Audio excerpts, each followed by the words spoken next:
এবং চরে যে মানুষ বসবাস করে সেখানে শিক্ষার হার অত্যন্ত কম, কারণ সেই জায়গাগুলোতে কোনো স্কুল নেই, শিক্ষা প্রতিষ্ঠান নেই।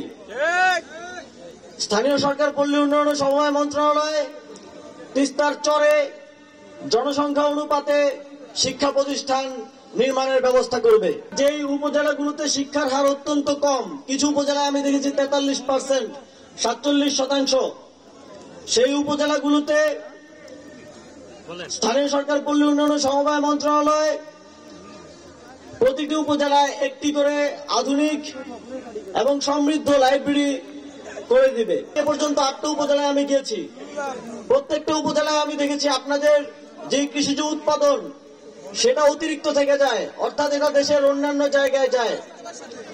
কিন্তু দুঃখজনক ভাবে হলো সত্যি অবকাঠামোগত স্বল্পতার কারণে আপনারা সঠিক দাম পান না। এখানে যথেষ্ট কোল্ড স্টোরেজ নেই। অনেকে আমাকে কোল্ড স্টোরেজের কথা বলেছে। আমরা উৎপাদন বিবেচনা এবং পণ্য বিবেচনায় কোথায় কোথায় কোল্ড স্টোরেজ করা যায় সেটা নিয়ে ফিজিবিলিটি স্টাডি হচ্ছে। আমরা স্থানীয় সরকার পল্লী উন্নয়ন ও সমবায় মন্ত্রণালয় থেকে উত্তরবঙ্গের বিভিন্ন স্থানে কোল্ড স্টোরেজ স্থাপন করব, যাতে উত্তরবঙ্গের কৃষকেরা তাদের কষ্টের ঘামে অর্জিত ফসলের সঠিক মূল্য পায়। পীরগাছা থেকে চিলমারি আপনাদের দীর্ঘদিনের দাবি একটি সংযোগ ব্রিজ করার।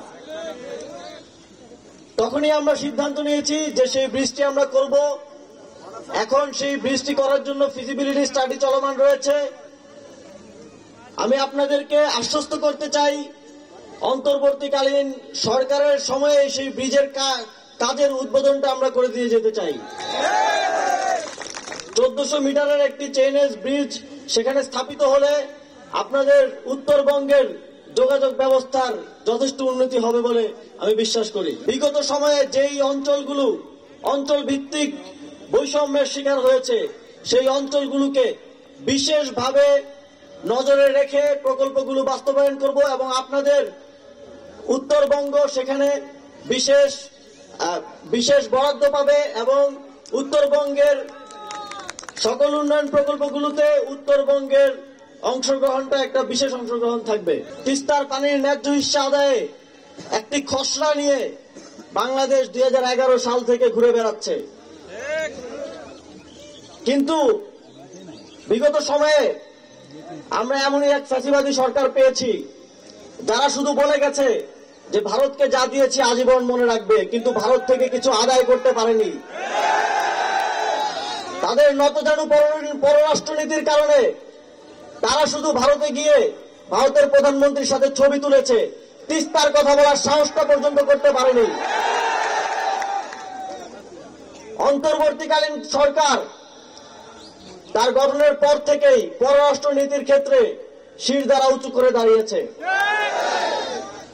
এবং তিস্তার চুক্তি বাস্তবায়নে এই অঞ্চলের মানুষের পানির ন্যায্য হিস্সা আদায়ে অন্তর্বর্তীকালীন সরকার মাথা উঁচু করে ভারতের সাথে নেগোশিয়েট করবে এবং প্রয়োজনে আন্তর্জাতিক পানি আইনের ভিত্তিতে আমরা কূটনৈতিক চাপ সৃষ্টি করব যেন ভারত বাধ্য হয় এই চুক্তি স্বাক্ষর করতে।